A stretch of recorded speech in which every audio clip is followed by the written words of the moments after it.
Portuguese football ഇതിഹാസം Cristiano Ronaldo Saudi pro league ക്ലബ്ബായ അൽ നസറിൽ തന്നെ തുടരുമെന്ന് കഴിഞ്ഞ ദിവസമാണ് സ്ഥിരീകരിച്ചത്. റൊണാൾഡോയെ ക്ലബ്ബിൽ നിലനിർത്തുന്നതിനായി ഏറെ ആകർഷകമായ ഓഫറുകളാണ് കരാറിൽ അൽ നസർ ഉൾപ്പെടുത്തിയിരിക്കുന്നത്.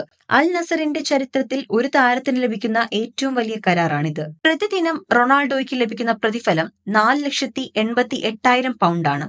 അതായത് ഏകദേശം 5 കോടി ഇന്ത്യൻ രൂപ. കരാർ അനുസരിച്ച് പ്രതിവർഷം 178 മില്യൺ പൗണ്ട്, ഏകദേശം 2,000 കോടി ഇന്ത്യൻ രൂപ ലഭിക്കും. അൽ നസർ ക്ലബിന്റെ ഉടമസ്ഥതയിൽ ചെറിയൊരു ഷെയറും താരത്തിന് നൽകും. സൗദി പ്രോ ലീഗിൽ ഗോൾഡൻ ബൂട്ട് നേടിയാലും ടീം കിരീടമണിഞ്ഞാലും 8 മില്യൺ പൗണ്ട് വീതം നൽകും. ഇതിനെല്ലാം പുറമെ 16 ആളുകൾ റൊണാൾഡോയുടെ കാര്യങ്ങൾ ശ്രദ്ധിക്കാൻ 24 മണിക്കൂറും ഒപ്പമുണ്ടാകും. 3 ഡ്രൈവർമാരും 4 വീട്ടുജോലിക്കാരും 2 പാചകക്കാരും 3 പൂന്തോട്ട പരിചാരകരും ഇതിൽ ഉൾപ്പെടും. സുരക്ഷയ്ക്കായും 4 പേരെ നിയമിച്ചിട്ടുണ്ട്. ഇവർക്കെല്ലാം പ്രതിഫലം നൽകുക ക്ലബ് ആയിരിക്കും. ഈ ഇനത്തിൽ ക്ലബ്ബ് നൽകുക 1.4 മില്യൺ പൗണ്ടാണ്.